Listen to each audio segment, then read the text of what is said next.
आखिरकार बाबा रामदेव और पतंजलि से ऐसी क्या गलती हुई है जिस पर सुप्रीम कोर्ट उनकी माफी भी स्वीकार नहीं कर रहा है। जी हाँ, आज के वीडियो में हम इसी के बारे में जानेंगे।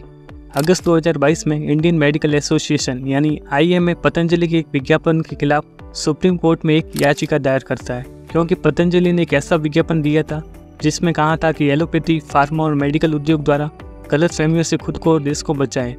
साथ ही बाबा रामदेव ने भी एलोपैथी को बेवकूफ़ और दिवालिया विज्ञापन कहा था।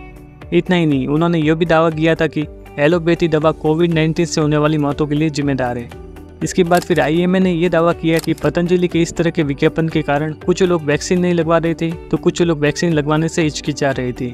फिर क्या, इसके बाद जब पूरा मामला सुप्रीम कोर्ट में आ गया तो 21 नवंबर 2023 को इस मामले पर पहली सुनवाई करते हुए जस्टिस समानुल्लाह मौखिक रूप से पतंजलि को यह दावा करने के लिए चेतावनी देते हैं कि उनके उत्पाद बीमारियों को पूरी तरह से ठीक कर सकते हैं।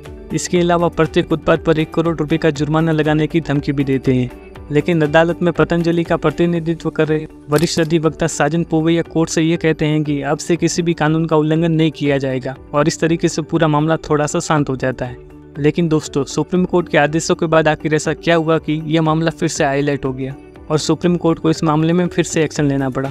दरअसल 15 जनवरी 2024 को सुप्रीम कोर्ट को झूठे और भ्रामक विज्ञापनों का लगातार प्रचार करने के संबंध में भारत के चीफ जस्टिस और जस्टिस समानुल्लाह को संबोधित एक गुमनाम पत्र मिलता है और इस पत्र पर ध्यान देते हुए 27 फरवरी 2024 को जस्टिस हेमा कोहली और जस्टिस समानुल्लाह की पीठ पतंजलि आयुर्वेद और इसके MD आचार्य बालकृष्ण को पहले के आदेशों का उल्लंघन करने और कंपनी के उत्पादों के साथ बीमारियों के इलाज के बारे में भ्रामक दावों का प्रचार जारी रखने के लिए अवमानना नोटिस जारी कर देते हैं। इसके साथ ही सुप्रीम कोर्ट सरकार से भी इस मामले पर जवाब मांगता है, जिसको लेकर जस्टिस समानुल्लाह कहते हैं कि पूरे देश को चक्कर में डाल दिया गया है। 2 साल तक आप इंतजार करते रहे, जबकि ड्रग्स अधिनियम कहता है कि यह निषिद्ध है। इसके बाद सुप्रीम कोर्ट द्वारा पतंजलि औषधि उत्पादों के किसी भी अन्य विज्ञापन या ब्रांडिंग पर अगले आदेश तक पूर्ण प्रतिबंध लगा दिया जाता है। फिर तारीख 19 मार्च 2024 को अगली सुनवाई के दौरान अदालत को पता चलता है कि अभी तक अवमानना नोटिस का जवाब भी दाखिल नहीं किया गया है।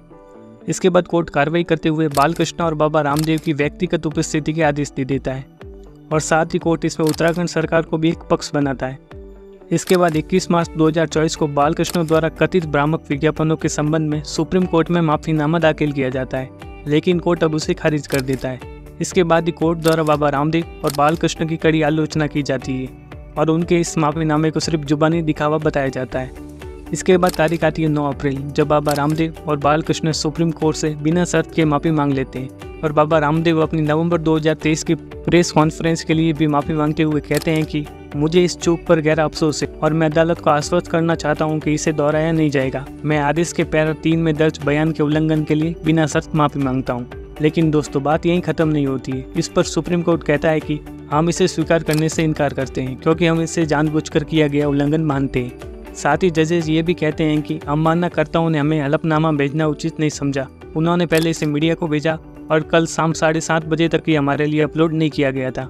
इसका मतलब यह है कि आप स्पष्ट रूप से प्रचार में विश्वास करते हैं। आप हलफनामे के साथ धोखाधड़ी कर रहे हैं और इसे किसने तैयार किया है, मैं हैरान हूँ। इसके अलावा सुप्रीम कोर्ट ने यह भी कहा कि उन सभी अज्ञात लोगों के बारे में क्या, जिन्होंने इन बीमारियों को ठीक करने वाली बताई गई पतंजलि दवाओं का सेवन किया है और जिन्हें ठीक भी नहीं किया जा सकता है। क्या आप किसी भी सामान्य व्यक्ति के साथ ऐसा कर सकते हैं? देश की सर्वोच्च अदालत ने इस मुद्दे पर निष्क्रियता के लिए राज्य लाइसेंस प्राधिकरण को भी कड़ी फटकार लगाई और कहा कि वह इसे हल्के में नहीं लेगी। वही कानून का उल्लंघन करने के लिए पतंजलि आयुर्वेद के खिलाफ कार्रवाई करने में विफल रहने के लिए उत्तराखंड सरकार की भी आलोचना की। आपको बता दूं कि औषधि व अन्य जादुई उपचार अधिनियम 1954 के तहत भ्रामक विज्ञापन प्रकाशित करने पर पहले अपराध के लिए 6 महीने तक की कैद हो सकती है और दूसरी बार अपराध करने पर कारावास की अवधि 1 वर्ष तक बढ़ भी सकती है। वही उपभोक्ता संरक्षण अधिनियम 2019 की धारा 89 में यह कहा गया है कि कोई भी निर्माता अगर गलत या भ्रामक विज्ञापन बनाता है तो उसे 2 साल का कारावास और 10 लाख रुपए तक का जुर्माना लगाया जा सकता है, जिसे 5 साल तक बढ़ाया जा सकता है और जुर्माने की राशि को 50 लाख रुपए तक बढ़ाया जा सकता है।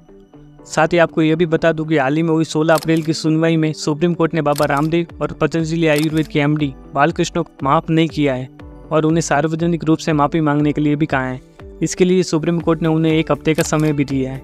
अब आगे इस मामले में क्या होगा ये तो 23 अप्रैल की अगली सुनवाई के बाद ही पता चलेगा। बाकी आपकी इस पूरे मामले में क्या राय, कमेंट में आप बता सकती हो।